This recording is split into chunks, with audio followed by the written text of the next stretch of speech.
whether you agree with us or not, Stuart Nash, but it was Heather Roy on the panel about 3 months ago. She said, if you want to look at these polls, look at that question, whether or not you're heading in the wrong or right direction, and that'll tell you something. What do you think? Yeah, I do think that. But you've got to remember, in these polls, what they do is they say, if there was an election held today, who would you cast your party vote for?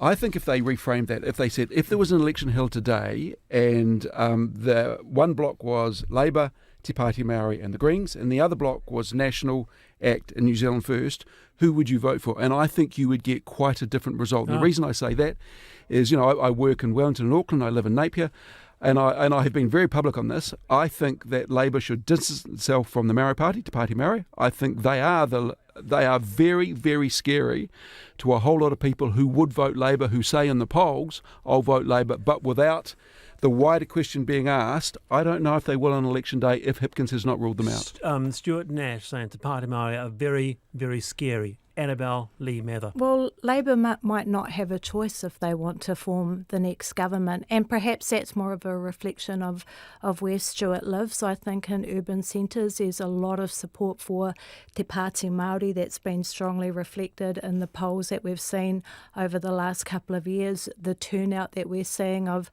Pākehā who are attending Toitū, Te Tiriti, Hikoi, all around the country. So I'm not convinced. I do think that there should be a clearer strategy between Labour and Te Pāti Māori about how they might work together if they have the opportunity to. Well, Corin, Labour are really hedging their bets around Te Pāti Māori. Yeah, but they won't do. They will make that clear. They will outline who they can work with and how. And the challenge for Labour is, yes, they will be, no doubt, they will come under attack from the right about working with Te Pāti Māori, which does have some policies which will be, too extreme for many in the Labour Party. But there are ways to do this. We have, and I was talking with some colleagues about this the other day. I mean, there are ways to. They might say their last cab off the rank. They might say we won't have Te Pāti Māori in a cabinet, but we won't have any ministers, but we might have supply and confidence. We might still have some arrangement with them.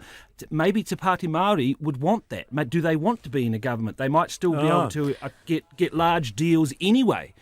Parcels of money on various things that they are interested in. They might have a couple sorts of arrangements. Yeah, there might be a couple of key policies that Labour agrees to support, for their support. But Stuart Nash can't see it. No, look, Corin's right. Supply and confidence. Te Pāti Māori hasn't got anywhere else to go, right? So the only party they will ever support is Labour. If I was Hipkins, I would rule them out, except I would say, but we will have a look at supply and confidence as and when is required. Te Pāti Māori then has to determine what that looks like. But I just cannot see a point or any strategy where Te Pāti Māori would say we're not going to support Labour on supply and confidence. Are they really that scary, Stuart Nash? Haven't we been down this road before with the Māori Party, with Te Anaturia, and they had that confidence agree with the National. And they were polling in the ones, not the sort of threes and fours. Te Anaturia and Peter Sharples, I have an immense amount of respect for, because what they did is they said we can better represent our constituency if we work within the government as opposed to opposing it. Te Pāti Māori have come across as still a radical protest movement who refuse to work within the system. I mean, Chris Bishop said, OK, we're going to adjourn the debate on the punishment handed down by the Privileges Committee so Te Pāti Māori can participate in the budget debate. Te Pāti Māori did not even turn up. Te Anaturia and Sir Peter Sharples, Dame Te Anaturia as she became, they were there, they were participating, they were working within the system to deliver results for their constituency, and they did a great job. These guys are a world apart from the original Te Pāti Māori. That's because they were in coalition government. This Te Pāti Māori is in opposition. It's their job to oppose the government. They are a radical protest movement because there's a lot to protest against in terms of the Treaty Principles Bill. So obviously that's where their support has come from. And actually the last iteration of Te Pāti Māori lost all their seats in Parliament because they were seen as being too closely aligned with the government, where Māori wanted an independent voice.